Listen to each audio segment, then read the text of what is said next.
तो हम कल से अपना आंदोलन शुरू करेंगे जब तक हमारी मांग नहीं पूरी होगी।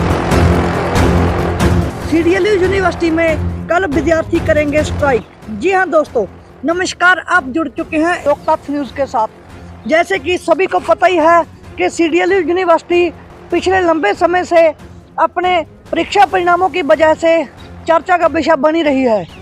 वहीं पर आपको बता दें कि इस बार जो परीक्षा परिणाम है कुछ विद्यार्थियों के तो आ चुके हैं। जिन विद्यार्थियों के परिणाम आ चुके हैं उन विद्यार्थियों को सीधा रीपेयर बता रखा है, जहां उनके रिजल्ट्स में कोई ना कोई कमी जो है वो पाई गई है और कुछ रिजल्ट जो है वो अभी तक पेंडिंग है। और दूसरी तरफ 15 दिसंबर जो है डेट शीट अनाउंस कर दी गई है कि 15 दिसंबर से विद्यार्थियों के परीक्षा जो है वो शुरू हो जाएंगी। वहीं पर आज यूनिवर्सिटी में स्टूडेंट्स पहुंचे। स्टूडेंट्स ने बताया कि पिछले लंबे समय से जो विद्यार्थी पास आउट हो चुके हैं उनकी डीएमसी यूनिवर्सिटी द्वारा अभी तक जारी नहीं की गई। रीएवल्यूशन का रिजल्ट जो है वो भी अभी तक पेंडिंग पड़ा है। कुछ कोर्स के रिजल्ट्स जो है वो भी अभी तक पेंडिंग पड़े हैं और डेट शीट नज़दीक आती जा रही है। विद्यार्थियों ने कहा कि इन समस्याओं को देखते हुए विद्यार्थी जो है परेशान है, क्योंकि विद्यार्थियों के आगे आने वाले भविष्य के लिए यूनिवर्सिटी बिल्कुल भी ध्यान नहीं दे रही। वहीं पर छात्र नेता सुमित मेहता ने कहा कि जब भी हम वीसी साहब और रजिस्ट्रार साहब से मिलने जाते हैं, पहली बात तो वो हमसे मिलते ही नहीं। तकरीबन 5-6 बार वीसी साहब को विज्ञापन जो है सौंप दिया गया है, लेकिन वो विज्ञापनों पर कोई भी अभी तक संज्ञान नहीं लिया गया है।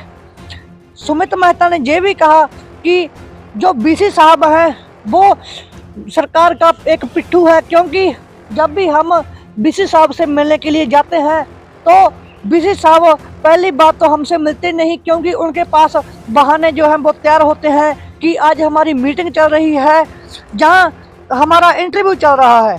और जब भी कोई नेता उनसे मिलने आता है तो उनके लिए वो हमेशा फ्री होते हैं। और सुमित मेहता ने ये भी कहा कि हम कल से एक अपना आंदोलन जो है शुरू करेंगे और जब तक हमारी सभी मांगें पूरी नहीं होंगी तब तक अपना आंदोलन जारी रखेंगे और ये आंदोलन एक बड़ा रूप लेगा, ताकि यूनिवर्सिटी के ऊपर दबाव बनाकर स्टूडेंट्स की समस्याओं का हल करवाया जाए। तो हर एक अपडेट के लिए जुड़े रहें हमारे चैनल के साथ। बहुत बहुत धन्यवाद। और वो अपने हाथ खड़े कर चुके हैं और उसमें क्या हुआ, बच्चों की अब डीएमसी नहीं आ रही है। क्यों नहीं आ रही? क्योंकि इनके डीएमसी छपेंगे नहीं, क्योंकि रिजल्ट ही नहीं आए सही। और छपे कब? जब कंप्यूटर उसको ठा नहीं रहा। सॉफ्टवेयर के सब खामियों के कारण बच्चों को डीएमसी नहीं आई और इन्होंने अपने लाखों रुपए करोड़ रुपए लगा के अन्य कंट्रियों में जाने के लिए अब बच्चों के दिन नज़दीक आ रहे हैं बाहर यूनिवर्सिटी में एडमिशन लेने के लिए। अब वीसी साहब से मिलने जाते हैं तो वो मिलता ही नहीं है, तो रजिस्ट्रार से मिलते हैं वो भी मिलता नहीं है।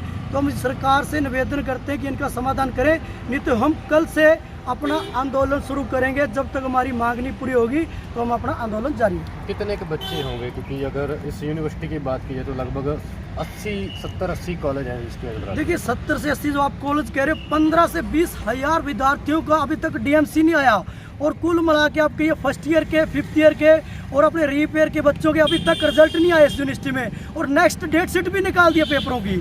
अभी दिसंबर से 15 से पेपर शुरू है, पीछे रिजल्ट नहीं आया, पीछे परीक्षा ठीक नहीं हुई है, आगे परिणाम नहीं आ रहा है, आगे डेट शीट भी निकाल दिया है। ये एक दुर्भाग्य है। इस वीसी के हाथ में कुछ नहीं है, एक स्कूल भी चलाने के काबिल नहीं है। ये तो एक सरकार का पिट्ठू है। सर यहाँ पैसों की धज्जियाँ उड़ा रही है, यूनिवर्सिटी को ख़त्म करने का पूरा षड्यंत्र चल रहा है। और सरकार से मांग करते हैं कि आपने ये टाइम सूद नहीं ली तो आने वाले टाइम में सर यही यूथ ये आपके चुनाव में भी भारी पड़ेगा।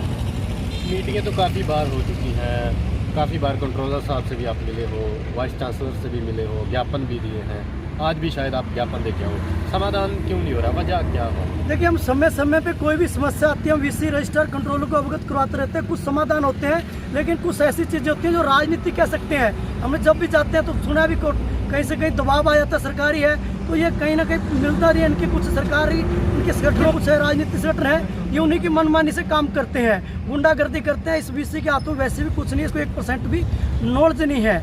और जो यूनिवर्सिटी में कंट्रोलर है वो कुछ कर नहीं सकता। रीज़न क्या है इसका?